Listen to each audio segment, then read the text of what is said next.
नमस्कार, स्वागत है आप सभी का। मैं हूं नीलम माही और आपको बता दें कि लोकसभा चुनाव नजदीक आ गया है और सारी पार्टियों ने कमर कस ली है। हमारे साथ मानवतावादी समाज पार्टी के प्रत्याशी हैं, इनसे जानते हैं क्या कुछ तैयारियां चल रही हैं। सबसे पहले तो मैं आपका परिचय जानना चाहती हूँ, नाम क्या है आपका?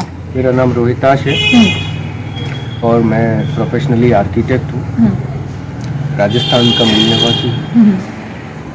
करौली मेरा मूल स्थान है राजस्थान में और वहीं से मैंने पढ़ाई लिखाई सब वहीं से की। रायबरेली जैसे शहर में जहाँ पे वे दिग्गज नेता है, वहाँ से आप चुनाव लड़ रहे हैं, कैसे निकालेंगे सीट अपनी?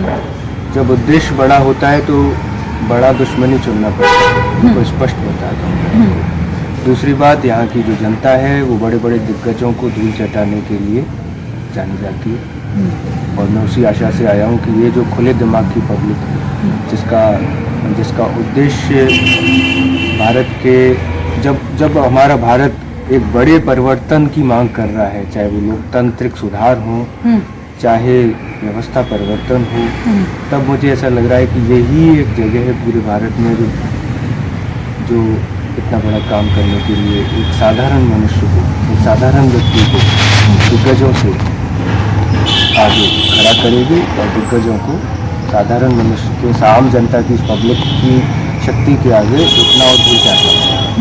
रहने वाले अपने राजस्थान को बताएं कि आप, मैं रहने वाला राजस्थान हूँ, तो आप राजस्थान छोड़ के रायबरेली जैसे शहर में आ गए हैं।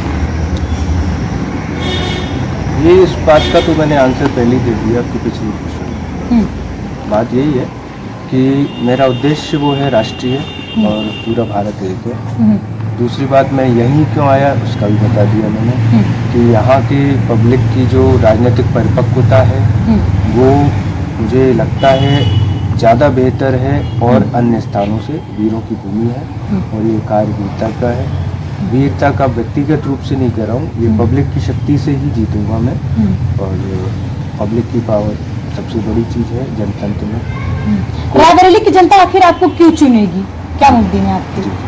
मेरा देखिए, सबसे पहला और सबसे प्रमुख मुद्दा है कि ये जो समस्या है कि लोकतंत्र का गला घोटा जा रहा है, या इस स्थिति में पहुंच गया हमारा लोकतंत्र कि उसके हाईजैकिंग तक की नौबत आ रही है। चाहे वो चंडीगढ़ में देख लीजिए, चाहे मणिपुर में देख लीजिए, और कई सारे उदाहरण है और उदाहरण लगातार आ रहे हैं।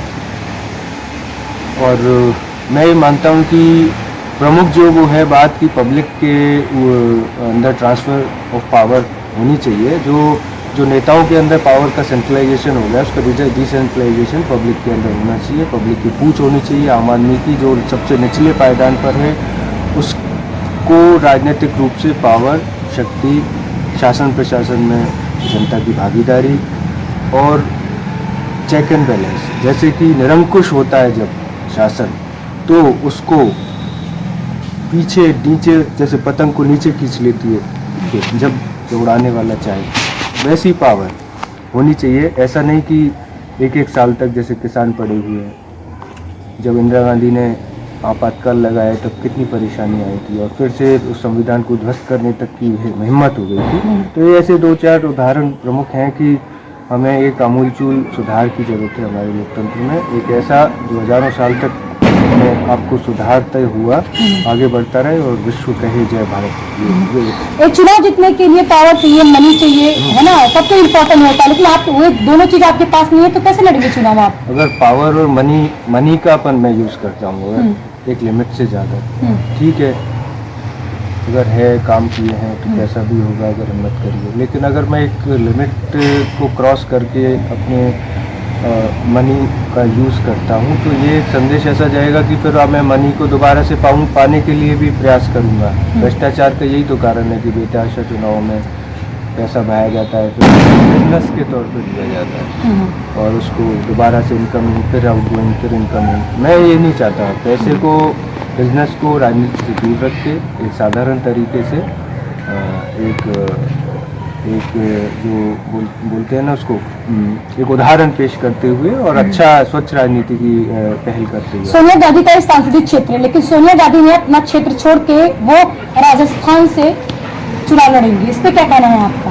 ये देखिए ना उनकी राजनीतिक परिपक्वता का उदाहरण है कि जहाँ जिस राजस्थान ने पिछली बार उनकी पार्टी को धूल चटाई है, धूल चटाना ही हुआ, zero knockout not out, zero पर आउट होना, धूल चटना है, वहाँ से वो लड़ने की सोच रही हैं और अपना बना बनाया खेत छोड़कर जा रही है। तो इसका अर्थ क्या है, आपका वो क्या लगता है? इसका अर्थ है कि उनका जो राजनीतिक धरातल है वो खिसक रहा है और यहाँ पर अपने आप ही जगह है उनको।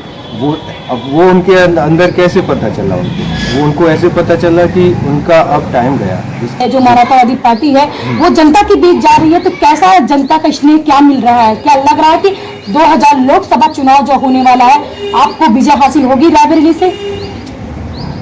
देखिए, जनता पहले से ही परेशान है और पहले से ही चाहती है कि परिवर्तन। उनके पास ऑप्शन अगर मेरे से बेहतर होगा तो उसको चुनेगी, लेकिन मुझे लगता नहीं है। जब वो जिस चीज़ को वो 70 साल से 60 से 65 साल से जब उसको देख चुके हैं, जिसका रिजल्ट देख चुके हैं, गलियों में गंदगी, सड़कों में गड्ढे, शिक्षा की स्थिति खराब, अपने अस्पतालों का जो खुल गए लेकिन उनका शिलान्यास हो गया लेकिन अतः पता नहीं, बेकार का जो क्लियर कोई भी देख सकता है, आप आके देख लीजिए। हाँ, आप भी यहीं के हैं।